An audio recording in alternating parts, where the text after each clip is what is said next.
What's up, guys? Cult Doom here. We're gonna be doing a. It looked like we got some good reviews on the other one that we did about this, which is the Unearthed Arcana. Like I said, I was very excited to see that the Knight and the Samurai. I've seen a lot of discussions on the Facebook page and otherwise about different informations, different details, and I definitely think a lot of them have some good points. Definitely that's why they're playtests. They need to be fleshed out a little bit. But I'm just definitely excited, just to kind of reiterate, I'm definitely excited for the fact that I can actually put Samurai into an actual class, or an archetype, excuse me, rather than just kind of making one. I can actually, it's written out on the sheet. Now, what we're doing today is, on today's episode of Unearthed Awesomeness, we're going to be looking into the Waterborne Adventures Arcana. You can obviously just go Google that. It goes into Minotaurs. I'm very excited about this because, like I said in the previous video, I'm a huge history nut. I love the idea of the Minotaur, what it stands for, just the pure, nature's brutality that comes from it. I've also often thought, oftentimes you see in things like WoW where, a shaman, a Minotaur shaman could be interesting, important, so on and so forth. One of the things I love about these is that they are I feel like they're very Spartan-esque because they have, obviously they have trial by combat. Once a year you can come in, show your stuff. That's how you rise in society. That's how you rise through your caste. It's almost like a perfect chance for a gladiatorial background with that character. Their arrogant conqueror portion of their society. They want to go and they want to expand their horizons, and they have honor above all. They can be considered cruel, but they are bound by honor. So it's really interesting with that aspect of, when they are seafaring creatures. At least in this concept with the Sea Reavers and so on and so forth, it's almost like the pirate code. They're giant Minotaur pirates with a code. I definitely want to go over a few things here. The Minotaur names I think are kind of interesting. Belamin Gorath. Just these strong names. Zergus, Tosher. It really depends. They have clan names as well. Minotaur traits here. I want to kind of break that down a little bit. Your strength score increases by 1. I know we get.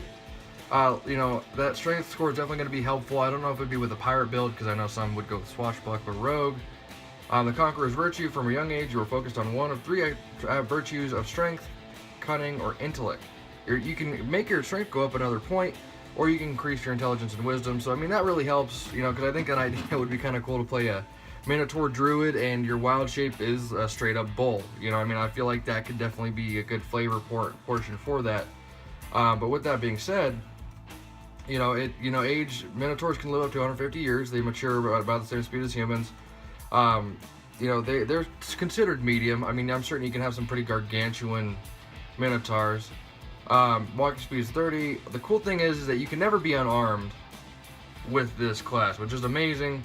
And I think a monk in this race would be amazing, just because, an unarmed attack, you just go with the horns. You could even make your own different fighting style, which I think would be phenomenal.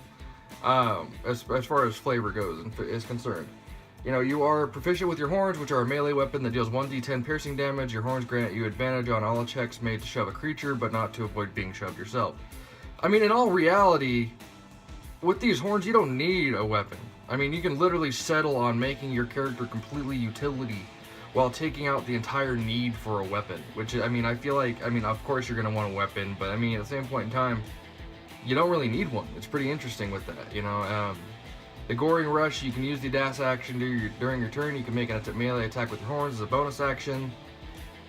Wow.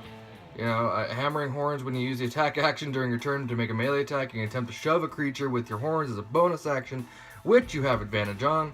You cannot use a shove attempt to knock a creature prone. If there's a cliff nearby, I don't think the prone's going to matter. Labyrinthian Recall, you can perfectly recall any path that you have traveled.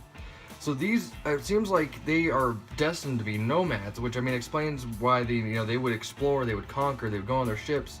I would love to play somebody with a guild merchant who is a map maker. I think that'd be amazing. He literally just travels the world to expand on his own knowledge. You gain proficiency with navigators, tools, and vehicles in the water for the Sea Reaver, and you can read, speak, and write common. So it's like, okay, you don't get an extra language, but you get so much cool stuff in exchange for that. Now, this video has gone a little longer than I intended. We will come back to this Minotaur to go over the different information like the bonds, also the new fighting style included with it, as well as the Storm Sorcerer. But as far as this Unearthed Awesomeness is gone, the awesomeness has exceeded, and it's been amazing to be able to go with this with you guys. I want you guys to go and find this online. You know, maybe start some discussion. Like I said, there's going to be a part 2. Go over it. If you want, we can do a workshop on it. Go over maybe a few builds. Maybe think about what could be beneficial. We already talked about monk, druid, different things that can really add to a very amazing character. But as far as this episode is concerned, I got to get going. It's been a pleasure. You guys have an amazing weekend.